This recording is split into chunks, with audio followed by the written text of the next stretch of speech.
मतलब जो लाइफ होती है कि जैसे कि मैं आपको बताऊं, मेरा ड्राइवर है, उसकी बेटी, मैं उसको पूछ रहा था कि बेटे तो अगर नरेंद्र मोदी जी को, हमारे प्रधानमंत्री को कोई क्वेश्चन पूछना चाहेगी तो क्या पूछना चाहेगी? तो कमाल का सवाल उसने पूछा कि क्या हमारे प्रधानमंत्री आम खाते हैं? ये भी उसका क्वेश्चन है कि आम खाते हैं, और अगर खाते हैं तो क्या काट के खाते हैं या ऐसे गुठली के साथ खाते हैं? मतलब होता है ना, वॉश बेसिन के ऊपर खड़े होके गुठली के साथ आम खाना, उसका मजा ही कुछ और होता है। तो मैं जानना चाहूंगा कि आप आम खाते हो सर? एक तो मैं आम खाता भी हूँ और आम खाना मुझे बहुत पसंद भी है। अच्छा। और गुजरात में आम रस की परंपरा भी है। वो तो बहुत। लेकिन जब मैं छोटा था तो वैसे तो कोई आम वाम खरीदना वरीदना तो हमारे लिए कोई उस प्रकार की कोई लग्जरी हमारे फैमिली थी नहीं। लेकिन कभी खेतों में चले जाते थे तो हमारा देश का जो किसान है बड़ा उदार रहता है। कोई खेत में आकर के खाता है तो कभी रोकता नहीं है, चोरी करता है तो रोकता है। तो आम के पेड़ पर जो पकी हुई आम थे वो खाना हमें जरा ज़्यादा पसंद था। यानी उतारने के बाद पकाया हुआ नहीं, नेचुरल कोर्स में पका हुआ, और फिर पूरा का पूरा। अच्छा, तब तो ये हाइजीनिक की कोई समझ भी नहीं थी कि धोना चाहिए, टिकना करना, कुछ नहीं समझते थे, ऐसा ही अपना कर लेते थे। लेकिन बाद में जैसे जैसे बड़े तो कई वैरायटियों के विषय में जानने लगे, आम रस खाने की आदत लगी। लेकिन इन दोनों मुझे कंट्रोल करना पड़ता है। अच्छा, अभी फिलहाल कंट्रोल? अब फिलहाल में मुझे सोचना पड़ता है कि इतना खाऊं या ना खाऊं। नरेंद्र जी, मैं आपसे ये पूछना चाहूँगा कि आपने कभी सोचा था कि आप प्रधानमंत्री बनेंगे? कभी आपने सोचा था? और सोचा भी था तो कौन से साल में, कौन सी उम्र में आपने सोचा था कि मैं इस देश को चलाना चाहूँगा? कभी ऐसा विचार नहीं आया। अच्छा। और सामान्य लोगों के मन में बात गले नहीं उतरती है। शायद जो बन जाते हैं सबके जीवन में ऐसा होगा।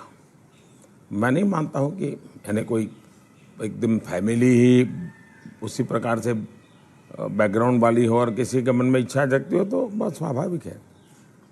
वरना मेरा जो फैमिली बैकग्राउंड है उसमें तो अगर मुझे कहीं अच्छी सी नौकरी की भी मिल गई होती तो शायद मेरी माँ अड़ोस पड़ोस के लोगों को गुड़ खिला देती कि चलो भाई बेटे को वहाँ नौकरी मिल गई। क्योंकि उससे ज़्यादा हमने तो कुछ सोचा नहीं था, गांव के बाहर कुछ देखा नहीं था। ये तो एक ही यात्रा चल पड़ी और देश मुझे लेता चला गया। तो अपने आप ही बनते चले गए, सब कुछ जिम्मेवारी आती गई। बहुत ही मतलब नेचुरली रहा है इसमें। वैसे मुझे मेरी दृष्टि से, मेरे व्यक्तिगत जीवन की दृष्टि से अननेचुरल लग रहा है। ओके। क्योंकि मेरा बैकग्राउंड, मेरी दुनिया, आज की जो राजनीति का तौर तरीका, उसमें ये सब बैठता ही नहीं जी। मुझे भी आश्चर्य हो रहा है कि देश मुझे इतना प्यार कैसे करता है और इतना सारा क्यों मुझे देता रहता है। जहाँ तक मैंने पढ़ा है आप सन्यासी बनना चाहते थे या आप सोल्जर या आर्मी में जाना चाहते थे, ऐसा कुछ भी था? ये आपकी बात सही है, ये आपकी बात सही है। बचपन में मेरा एक स्वभाव था किताबें पढ़ना, लाइब्रेरी चला जाता था, तो बड़े बड़े लोगों के जीवन पढ़ना ये शौक़ रहता था।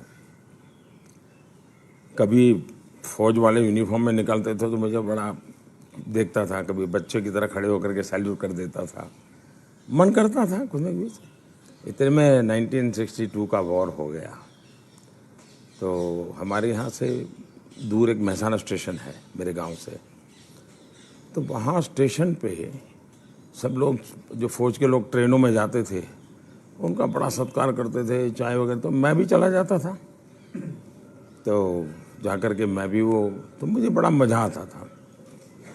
तो मन पे हो गया कि हाँ, ये देश के लिए जीने मरने वाला रास्ता है।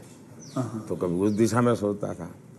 इतने में एक बार मैंने कहीं पढ़ा कि गुजरात में कोई सैनिक स्कूल है, उसमें आप दाखिल हो सकते हैं। तो हमने हमारे उस समय शायद 1 रुपया 2 रुपये से उसका सारा जानकारियाँ मंगवाते थे। अब हमें तो अंग्रेजी आती नहीं थी, तो हमारे मोहल्ले में एक स्कूल के प्रिंसिपल मिस्टर रास विहारी मणियार करके रहते थे, तो मैं उनके पास चला गया। मुझे कभी बड़े व्यक्ति से मिलने से कभी संकोच नहीं होता था। ऐसे ही फिर चला गया मैं बाहर। ये बात सही है कि भीतर मन में था, तो मैं रामकृष्ण मिशन में चला गया। एक स्वामी आत्मस्थानंद जी हुआ करते थे, अभी उनका करीब 100 ईयर उम्र में अभी स्वर्गवास हुआ। तो मैं सीएम बना तो मेरे घर उनको फिर बुलाया मैंने, प्रधानमंत्री बना तो उनके यहाँ चला जाता था। अभी कलकत्ते में अस्पताल में थे तो 2-3 बार हो आया था मैं। तो वो बड़ा बहुत मुझे प्यार करते थे, समझाते थे जिंदगी क्या है, टिकना क्या है। रामकृष्ण मिशन आश्रम में कुछ समय रखते थे मुझे। विवेकानंद जी जिस कमरे में रहते थे उसमें मुझे घंटों तक बैठने के लिए मौका देते थे।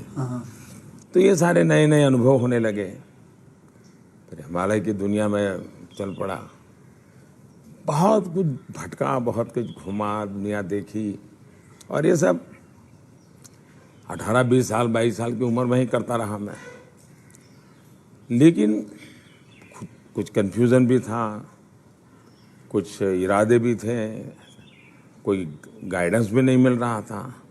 लेकिन मन में सवाल खुद पैदा करता था, जवाब खुद ढूंढता रहता था। ऐसे भटकता यहाँ पहुँच गया। तो आपकी लाइफ को मैं अभी आपकी बात मैं सुन रहा हूँ, तो मुझे लगता है अगर आप प्रधानमंत्री नहीं होते तो जिस हिसाब से आप बता रहे हो तो सन्यासी ज़्यादा लगते थे, मतलब सन्यासी बन जाते थे अगर आप। वैसे मैं क्या बनता ये कहना अभी कठिन लग रहा है, क्योंकि जो सोचा नहीं वो बन गया। वो तो हमेशा होता है, मेरे साथ भी। मैं भी आपको अगर एक किस्सा सुनाऊंगा तो मेरे साथ भी ऐसा ही कुछ हुआ है। मैं क्या बनने वाला था, मैं एक मार्शल आर्ट का टीचर बनना चाहता था। कहाँ मैं फिल्मों में आ गया और फिल्मों में आते आते हीरो बन गया। मैं आपसे क्या, हमारे प्रधानमंत्री जी को मैं ये जानना चाहता हूँ, गुस्सा आता है?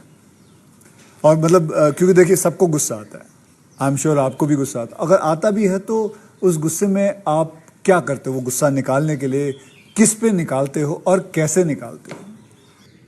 मेरे लिए ये कभी कोई कहेगा कि मुझे गुस्सा नहीं आता है तो बहुत लोग को सरप्राइज होता है। आपको गुस्सा नहीं आता? मैं बताता हूँ। अच्छा।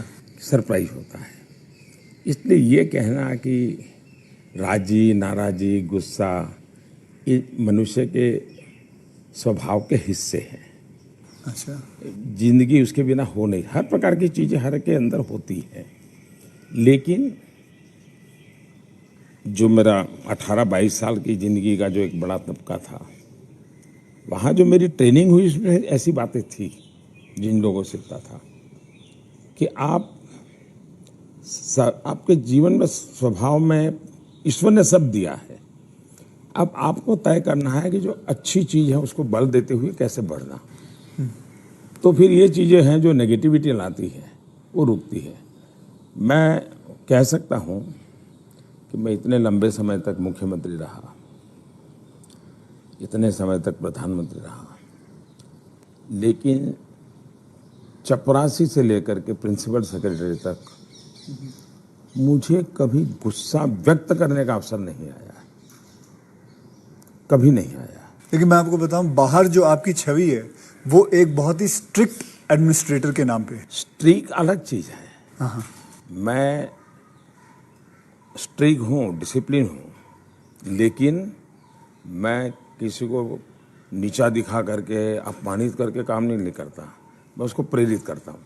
कभी कोई चीज़ है तो मैं खुद हेल्पिंग हैंड के रूप में खड़ा हो जाता हूँ। मान लीजिए कोई ड्राफ्ट लेकर के आया तो एक तो तरीका होता है भाई क्या ले आए हो, दूसरा होता है वाह ऐसा करें ना, ये अपन करे तो कैसा रहेगा, आपको क्या लगता है ये करे तो कैसा होगा। तो क्या होता है मेरी 10 मिनट पहले इन्वेस्ट हो जाती है, लेकिन वो मुझे समझ पाता है। तो अगली बार जब वो आता है तो मुझे मेरा समय ही नहीं जाता, वो मेरी कल्पना के अनुसार चीज़ लेकर के आ जाता है। तो एक प्रकार से मैं कोई लेके आता है तो उसमें से सीखता भी हूँ और सिखाता भी हूँ, और मैं अपनी टीम बनाता चल जाता हूँ। तो मेरे प्रेशर हैं, स्ट्रेस हैं, वो नीचे नीचे नीचे डिवाइड होते चले जाते हैं। तो मेरे पास कुछ बचता ही नहीं है। तो मतलब आपको